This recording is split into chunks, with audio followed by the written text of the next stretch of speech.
Allah hawa kwa sifa ya kumwamini yeye anawanyanyua Allah subhanahu wa ta'ala, walladhina utul ilma, na wale waliopewa elimu na Allah subhanahu wa ta'ala, darajatin, Allah anawanyanyua kwa madaraja mbalimbali.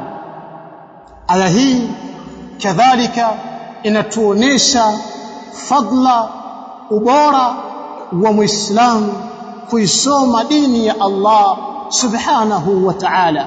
Kumbe wewe kukaa chini na kusoma ukajifundisha chochote katika dini ya Allah, ukajifundisha chochote hata kama ni kidogo katika dini ya Allah, ni sababu ya kunyanyuliwa daraja zako mbele ya Allah subhanahu wa ta'ala, ni sababu ya kunyanyuliwa na Allah subhanahu wa ta'ala, kama alivyosema Allah, walladhina utul ilma darajatin, na wale waliopewa ilmu wamenyanyuliwa na Allah madaraja mbalimbali.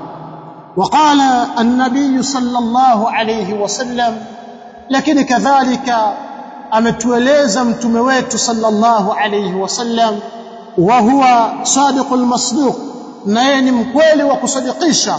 Anasema katika hadithi ambayo ameipokea sahaba mtukufu Abu Huraira, hadithi ni maarufu kwa wengi katika wanafunzi, kwa wengi katika Waislamu, hadithi hii ni maarufu.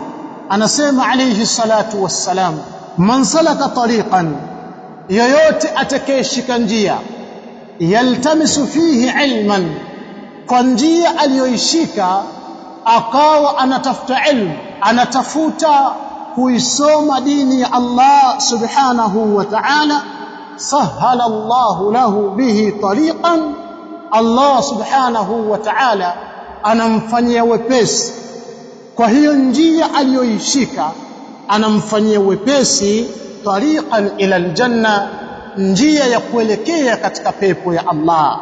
Yoyote atakayeshika njia hiyo akawa anatafuta ilmu ya kumfahamu Allah, anatafuta ilmu ya kuisoma dini ya Allah, sahala Allahu lahu bihi tariqan, Allah anamfanyia wepesi wa njia kwa hiyo njia aliyoishika, njia ya kuelekea katika pepo ya Allah.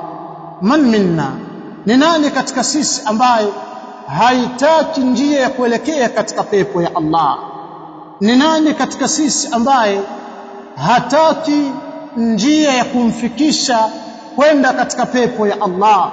Basi kama unatafuta njia ya kukufikisha salama katika pepo ya Allah subhanahu wa ta'ala, basi lazimiana na ilmu, shikamana na kusoma, shikamana na kujifundisha dini ya Allah subhanahu wa ta'ala.